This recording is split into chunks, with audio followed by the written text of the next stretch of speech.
Hi, Sam. It was good to see you back out there yesterday. I know late last season they used you more as a pass rusher. Where have you been working in practice? What sort of ways have they looked to use you this season?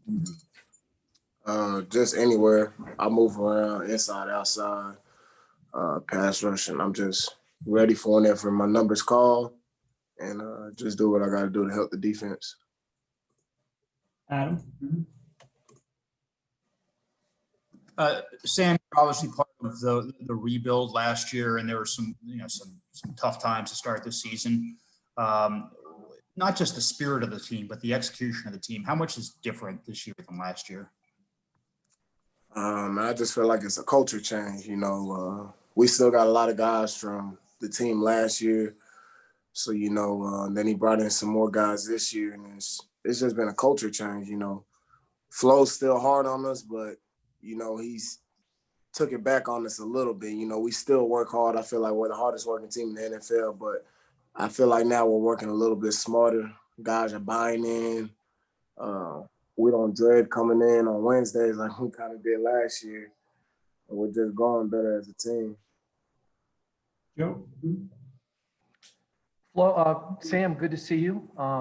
I wanted to ask you about third down defense. I don't know if you know this statistic, but the Dolphins are now number one in the whole NFL in third down defense, best third down defense. What do you think are some of the things that lead to a team being specifically good on third down? I think it's just energy, just finding that energy on third down, knowing like, hey, we get a stop, we're getting off this field. We got a great returner, Jakeem Grant. Shoot, we get opportunities for punt returns. And I think the way we work throughout the week, the way the coaches break it down for us, we watch a lot of film and we study really hard on third down. We call it the money down. It's time to get money. That's winning football. So, if you let offense convert on third down, their chances of scoring go way up. So, that's our mindset. We just got to find new juice when it comes down to third down, whether it's 3rd and 1 to 3rd and 30. We got to find a way to get off that field. Travis? Hey, Sam, wanted to ask you about the work of the defensive line in front of you guys. You run plenty of rushes behind those guys. Just curious how their work of kind of clogging up blocks makes your guys' job easier at that second level. They work hard, like just watching them just in training camp, the way they use their hands and control blockers. It was crazy. Like our linebacker coach, there's times in training camp, we'll be done watching film and he'll just pull up like D-line film, the way they hit the bags, the way they're hitting the sleds and everything like that. Like it's really a work of art on how much they truly emphasize on things like that. So, it's just easy to just work off of them because we know they're going to do the same thing every single time and play with good technique. And then, when we get plays like when Christian got that sack, it's just little things I'm learning from them and we all can just help each other out. Al? Hi, Sam. I'd like to ask you a little bit more about something you said a little bit earlier in the conversation. You were talking about the difference between working hard and working smarter. And what would be some examples of working smarter? Working smarter is, I think it's more like playing with anticipation. Like, the coaches give us tip sheets and, the film and everything like that. I feel like we're just buying into it more. So now once we see all the hard work and study we did throughout the week, once we go out there on the practice field and we're like, oh, I remember this play, it's just a little bit more relief on you rather than you just always reacting to everything. More like you can anticipate things like, oh, I know it's a 90% chance that this play may happen. So now I can play with a little bit more anticipation. I think that's really the difference between this year and last year. And, Flo, he's taking care of us. Sometimes he'll throw us a bone and, we won't have to wear a shoulder pads during practice and just little things like that. He's working smarter. Alan? Good morning, Sam. Sam, how would you describe the level of confidence on the team now coming off 2 kind of really convincing victories? It's just any given Sunday, really. I mean, we got confidence going into every football game. I'm pretty sure even the Jets have confidence going into every football game. it's the NFL. If you weren't the best of the best, you wouldn't be here. You know, we take it one game at a time. I don't see the record. You know, we're numb to the wins, we're numb to the losses. That's the only way you can. That's what good football teams do. You know, every week is a new week. I can't dwell on a loss, and I can't be riding my high horse 10 weeks after, oh, I made a sack in week 2 and I'm still riding my high horse on that sack. You know, I just got to keep it pushing, and let's see what we can do this week. Let's see what we can do next week. Barry? Sam, from a mental standpoint, how tough was it not to play a lot of defensive snaps the first few weeks? Is it tough to stay as engaged in terms of preparation, or is that easy for you when you're not playing a lot? It's tough just going into the game. Like, you prepare so much for this team. Like, you like, all right, this week might be my time. And I get on there and, you know, it doesn't happen. But I mean, I don't regret the hard work I put in throughout the week. You know, I could still be on the streets working at Foot Locker doing something else. Why not use my time studying an opponent? Even though I know I'm not going to get on the field, what else should I be doing? You know, it's COVID going on. I ain't going to be riding on boats and just spending my game checks. Like, man, might as well study up this film so when I do get that opportunity like I did last night, you know, I'm ready for it. I'll take one more, Adam. Sam, there was a report that Camu had a pretty nasty finger injury. Did you see it? And what does it say about him that after breaking a finger and casting it up, he came back on the field? No, I actually didn't see his finger. I was so locked into the game. Like, I didn't know anything that was going on because I was just like, you know, just happy for my opportunity. But he a tough dude. He'll be all right. Clearly he went back into the game. That shows what type of character he got. But I didn't really see what was going on with him after the game. But I'm pretty sure he'll be fine though. Hey, Durham, it's good to see you. How jealous is Gesicki that you and Shaheen are taking all the catches and touchdowns away from him at this time? That's hilarious. The funny thing is I think he gets more excited, which is hard to do. He gets more excited when we score, I think, than when he does. And when you see him in the end zone, when he scores, he gets pretty damn excited. So that says something about him. And, you know, he's always providing the energy and that stuff. But I don't think it's jealousy. I think it's excitement. Barry? Hi, Durham. A couple of things. One, are you keeping the football? Are you doing anything with it from the touchdown? And two, I know Gesicki mentioned in August that he and you really worked to improve on what people thought was, I don't want to use the word shortcoming, but maybe not the best part of your game. You've always been a capable receiver, but people did not always see that skill. So what did you do to improve in that area? Yeah. So first of all, yeah, we're keeping all the tight ends are keeping all the balls that we score, and we're putting them actually up on the wall in our tight end room, just kind of as a reminder of what's happened. And two, yes, that's something that we, like I said a couple months ago, that's something that we both focused on in the off season, is because obviously I think me and Mike and even Adam, all three of us have, you know, natural talents that come a little bit more natural to us in certain parts of the game. And over the last year, especially this offseason, me and Mike kind of took a step back, like I said previously, and tried to work on, you know, that other part of the game to be more multiple, to be, you know, more complete players. And I think that's something that we'll continue to work on, you know, through the year, and hopefully we'll continue to improve. Adam? You guys are hot. Obviously, the winners of 3 or 4, and all 3 wins were in pretty convincing fashion. But is there a sense, at least on offense, that there's maybe still a little meat left on the bone? Oh, absolutely. Yeah. I mean, obviously, I think, you know, in this game, you can never get complacent. Even if you put up 50 points in a game, there's never going to be a perfect game. When you come in on a Monday, obviously, it's always better when you win the game, but there's always plays left out there to be made. And I think specifically yesterday, I think, you know, there's a lot, like, you know, like you said, a lot of meat left on the bone out there. I think we had several opportunities where we could have gotten miles over 100 yards. You know, we missed a play here and there in the air. So absolutely, I think there's a lot more that we can improve on, not just in one aspect of the offense, but I think really across the board. Joe?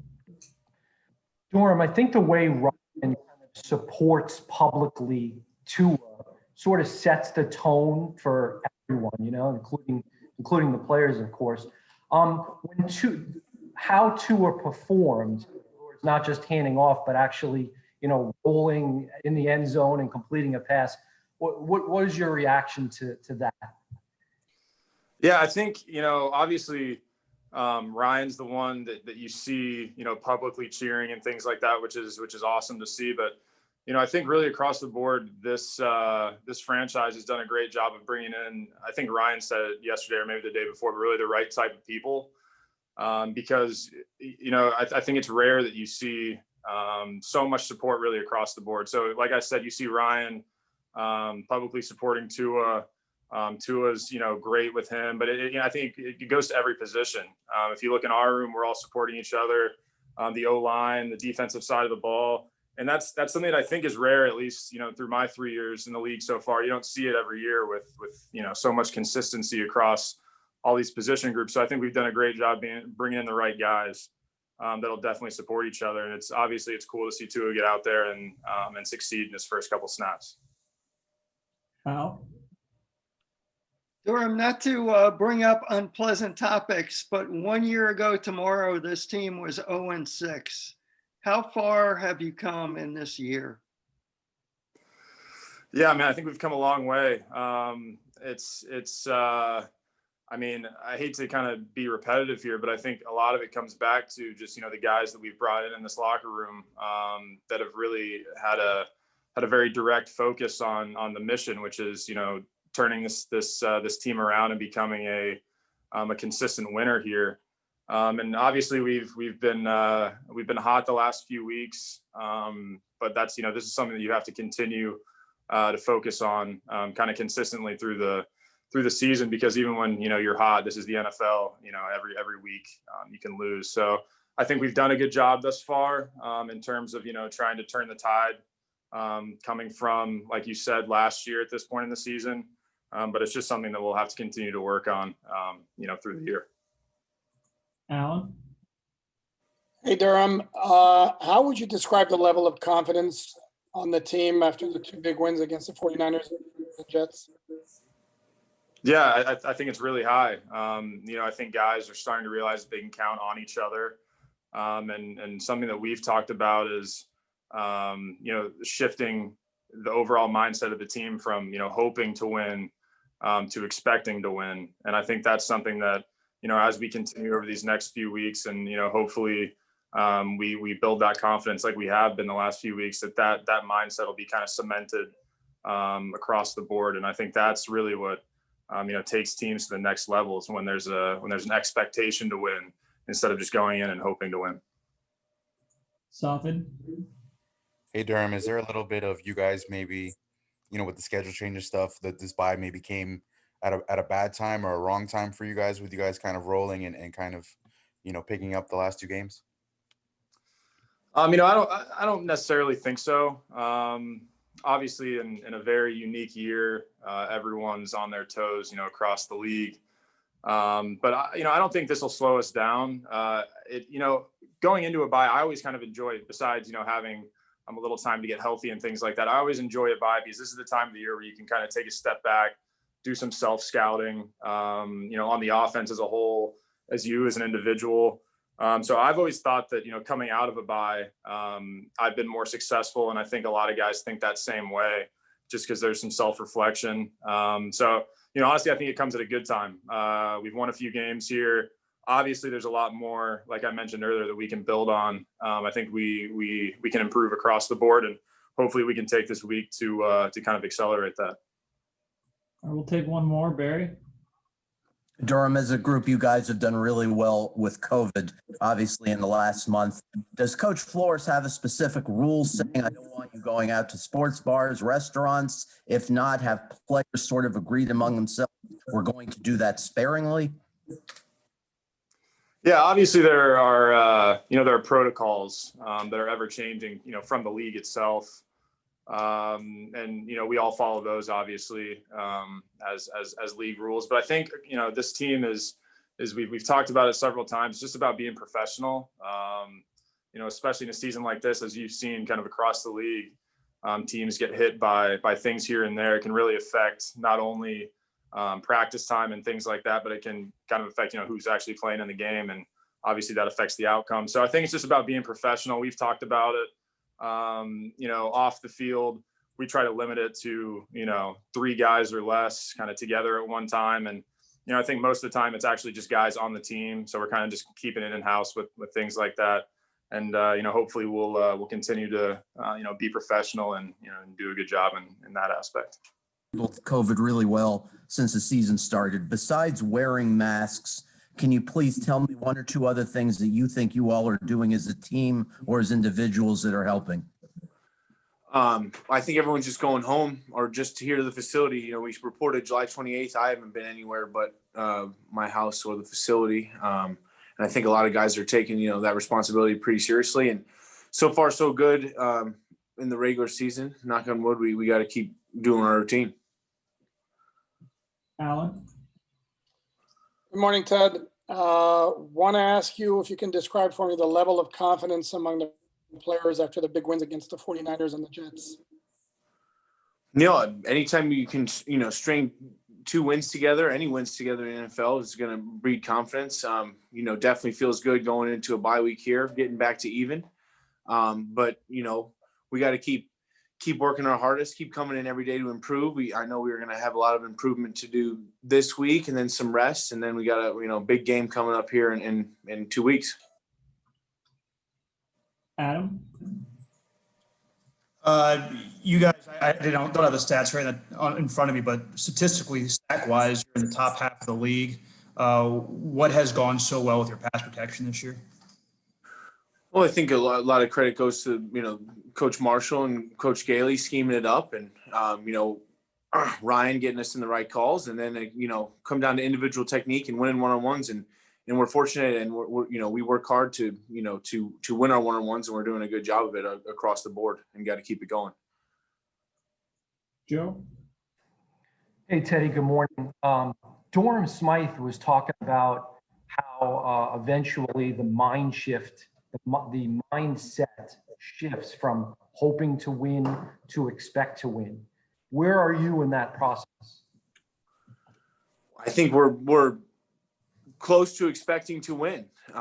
We've gone out, we've played, every game's been close, and now we've had some strung couple games together, and kind of learning how to do that as a team and learning what it takes to prepare and put yourself in the right position to go out there 60 minutes on a Sunday. So we're getting there. A lot of work still to do after this bye, a 10-game stretch to see what we're about. It's really exciting and going to be a fun stretch to finish the season.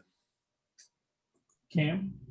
Hey, Ted, a lot of people didn't know much about Myles Gaskin going into the season, and he's obviously been pretty productive for you guys. What have you learned about him as a running back from blocking for him? Well, he's a great player, and it's a pleasure to block for him. Hits the hole fast and, makes the right read, all the time and finds the hole. And that's, our job is to open it up, and his job is to find it, and he's doing a great job. And we're rushing the ball pretty effectively. Obviously, always want more out of, rushing production on a Monday. But after a win, it feels pretty good. But, great player, a great teammate, and I'm, excited to see what he does the rest of the season. Travis?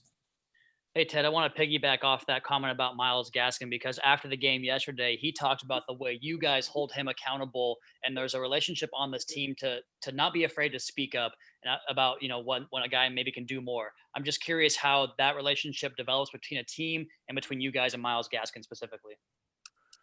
Well, I think everyone just wants to do everything right, which is a good sign for our team. And, sometimes an RB will leave a readout, or sometimes you'll let your guy come through and maybe it wasn't your best block, and everyone's striving to do the right thing. And we're trending in the right direction, working really hard. And, we are holding each other accountable, and it's a lot of fun to play on a team like that with a lot of big playmakers and a lot of talent. Hal? Ted, I'm wondering how the vision that was laid out for you of what this Dolphins team might look like and what the organization is like. How does that vision that was laid out for you when you were deciding where to go, how close is that to reality right now? Well, I think we're playing, tough, smart, physical football, stringing wins together.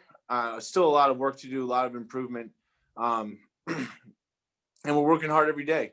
And that, that's the kind of team I want to be on, teams that want to improve and work hard and get better individually, which will help the team, as a whole. So this is a big week for us. It's going to be nice to get some rest, get some guys back. And, we're going on to a stretch to, determine, our fate this year.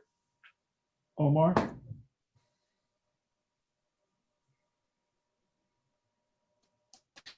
Omar? Ted,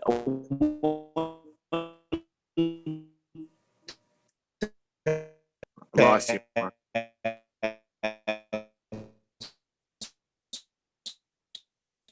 Not sure what happened there. We'll go to Barry.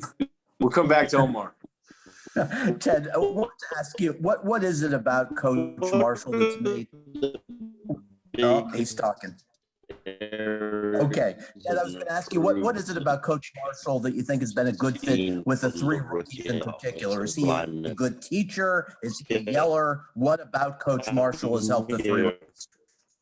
He has a lot of experience in this league and has a great rapport with all of us. And, he is a very good teacher. And this is a fun system to play in as an O-lineman and to learn how to play, in the National Football League. And I think that he's doing a great job, not only developing these three rookies, but helping me out and Jesse Davis and Eric Flowers and all, get better at our craft. And, we got a great room and him, Coach Marshall and Coach Lem are doing a great job and putting us in the right positions to be successful. Adam? Ted, I wanted to ask you, a normal year, how would you spend the bye? Would you go to the Bahamas, and how are you spending the bye this year? Well, there's a lot of options down here. I was looking forward to that, but how am I spending it this year? I'm just going to get COVID tested, and I got a lot of chores to do at home, pressure washing the whole exterior, so I'm looking forward to it.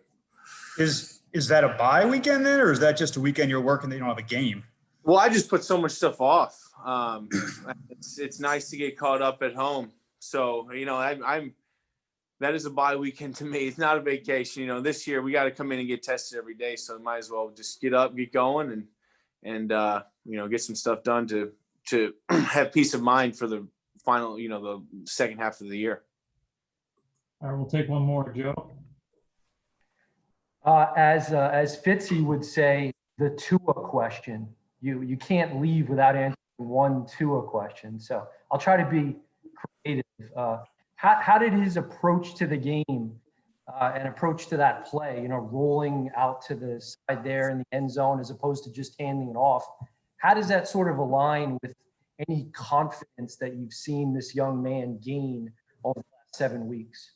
Well, he went out there 2 for 2 and a big third down conversion to seal the game for us. So that was pretty fun. Coming in, it was like a minute left, kind of highest pressure snaps in the game, a little bit. With Tua coming in, you want to do a good job protecting him. And I think we had a good, good pocket for him, and he stuck it in there for a big completion. So it was awesome. I'm really happy for him. He's a great teammate and really looking forward to, obviously, as all Dolphins Nation is looking forward to see what he can continue to do in the future. So it was a good start, though, 2 for 2.